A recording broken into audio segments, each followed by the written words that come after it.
పొత్తులో అన్ని ప్రాంతాలలో ఉండాల్సినటువంటిది కాస్త చిత్ర విచిత్రాలు ఉన్నాయి. ఇప్పుడు రాయలసీమ 4 జిల్లాల్లో కలిపి అసెంబ్లీ సీట్లు 52.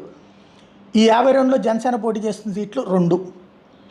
నెల్లూరు, ప్రకాశం, గుంటూరు, కృష్ణా, విజయనగరం, శ్రీకాకుళం ఈ 6 జిల్లాల్లో కలిపి అంటే కోస్తా అంటాం మొత్తం 74.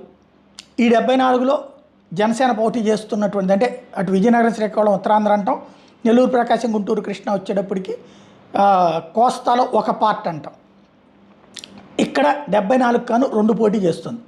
అంటే 10 జిల్లాల పరిధిలో ఉమ్మడి జిల్లాలు లెక్కనేసుకుంటే 124 సీట్లు జనసేన పోటీ చేస్తుంది, కేవలం 4.